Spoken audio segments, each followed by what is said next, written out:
This is a story about how we think, how we make decisions, and how our minds can both help and hinder us. It's about understanding the two systems of thinking that drive our choices, often without us even realizing it. Thinking fast and slow. System one is essentially what comes up automatically in your memory. So, when I say 2 plus 2, something comes into your head. When I say your mother, an emotion comes. So all these things that are automatic, that's what I call system one.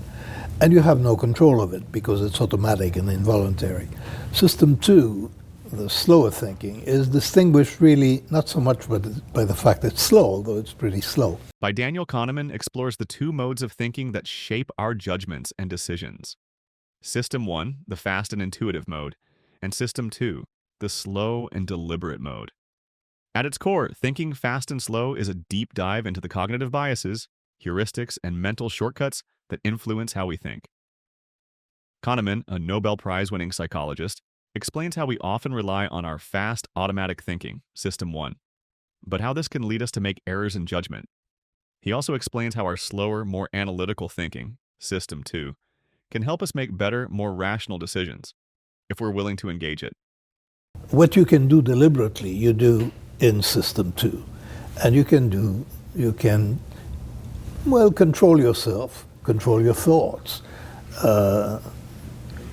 perform complicated computations. Those things are activities of System 2. The book offers insights into human behavior, explaining why we make the decisions we do, and how we can improve our thinking by recognizing our cognitive biases. Kahneman's work challenges us to reconsider how we think and make decisions in everyday life. We don't choose between experiences.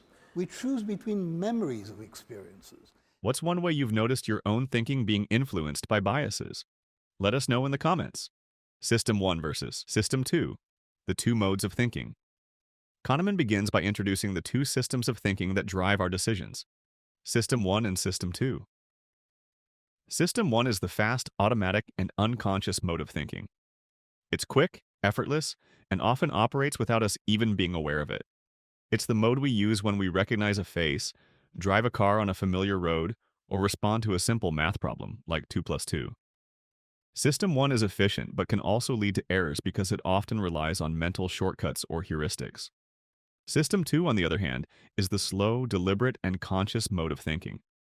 It's used when we need to reason through a complex problem, such as solving a difficult math equation, making a long-term decision, or reflecting on a moral dilemma. System 2 requires more cognitive effort and is slower, but it's also more accurate and less prone to biases than System 1. Kahneman explains that while System 1 is incredibly useful in everyday life, it can also lead us astray when we rely on it too heavily.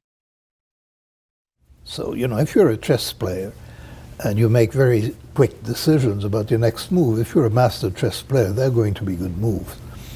But the world is not like the chessboard, so it's much more complicated. And in the world, a relatively good move is not necessarily successful. We're blind to our own blindness, he writes, emphasizing how often we make judgments based on intuition and gut feelings without considering other, more logical options. Cognitive biases and heuristics.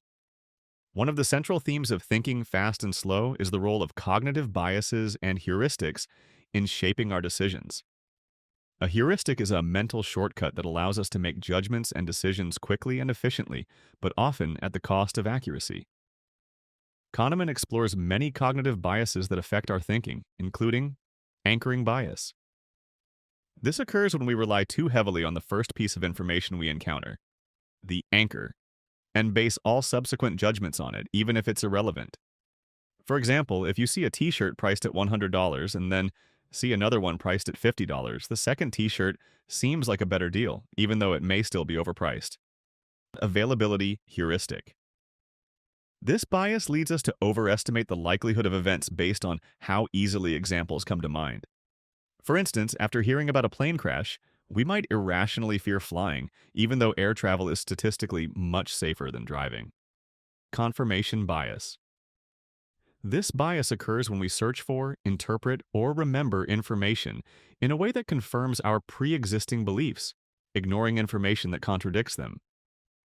Loss aversion. We tend to fear losses more than we value equivalent gains. This leads to decisions that favor avoiding losses over achieving gains, even when the potential benefits are greater than the potential losses. These biases and heuristics show how our minds often take shortcuts that can lead to errors in judgment and decision making. While these shortcuts are useful in many situations, they can also result in systematic errors and poor choices. Prospect theory, the psychology of risk. One of the groundbreaking concepts introduced by Kahneman and his colleague Amos Tversky is prospect theory, which describes how people make decisions involving risk and uncertainty. Prospect theory challenges the traditional economic assumption that people always make rational decisions to maximize their utility. Instead, it shows that people are influenced by psychological factors like loss aversion and the framing of choices. For example, people are more likely to take risks to avoid a loss than to achieve a gain of equal value. This is why people often hold on to losing investments or avoid selling a home at a loss, even if rationally they should cut their losses. Losses loom larger than gains, Kahneman explains, meaning that the pain of losing is psychologically more powerful than the pleasure of gaining. Prospect theory also demonstrates how the framing of a decision, whether it's presented as a potential gain or a potential loss, can affect how we make choices. Kahneman's work reveals that the way information is presented to us can have a significant impact on our decisions, often in irrational ways. Overconfidence and the illusion of understanding. Another major theme in thinking, fast and slow, is the illusion of understanding and the role of overconfidence in decision-making. Kahneman points out that people tend to be overly confident in their judgments and beliefs. There are psychopaths who instill a lot of confidence. And you know you shouldn't believe them because you've been warned against them. But you feel warmth toward them. And you feel that, or what you must have been told, what you have been told must be a mistake because, that person is so charming. That's a cognitive illusion. Even when they lack the knowledge or information to back them up. He discusses the concept of hindsight bias, which occurs when we believe after an event has happened that we could have predicted it all along. This bias gives us a false sense of understanding and can prevent us from learning from our mistakes. Similarly, overconfidence bias leads people to believe that their predictions and judgments are more accurate than they actually are. This bias can be particularly dangerous in decision-making, as it often leads people to make choices without fully considering all available evidence or the risks involved. The role of intuition and reasoning. Kahneman explores the balance between intuition, System 1, and reasoning, System 2, in decision-making. Some mistakes that if you brought System 2 to bear, if you slowed yourself down, you could avoid. So when you are in a sort of free-flow mode of cognitive ease and System 1 running the show, you're going to be more impulsive, you're going to be more emotional, you're going to be more optimistic, and you're going generally to follow your first. While intuition can be incredibly useful in everyday situations, it often leads us astray in more complex or unfamiliar scenarios. Kahneman suggests that we should be more aware of when we're relying on intuition and when we need to engage in slower, more deliberate thinking.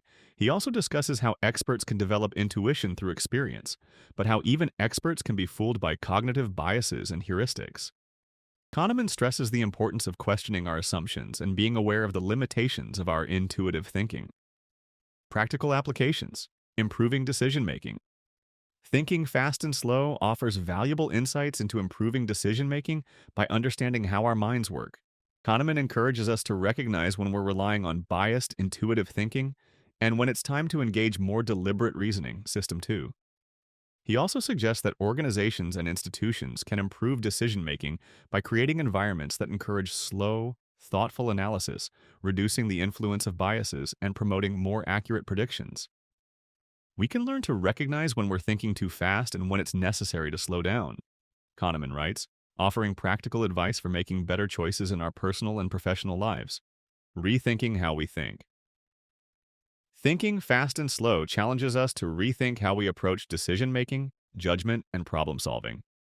Kahneman's exploration of the two systems of thinking, cognitive biases, and the limits of intuition provides profound insights into human behavior. The book reminds us that while our minds are incredibly powerful, they are also prone to errors and biases that can lead to poor decisions. By understanding how we think and becoming more aware of our cognitive processes, we can make better choices and live more thoughtfully. What's one cognitive bias you've noticed in your own thinking? Let us know in the comments, and don't forget to subscribe for more insightful book discussions.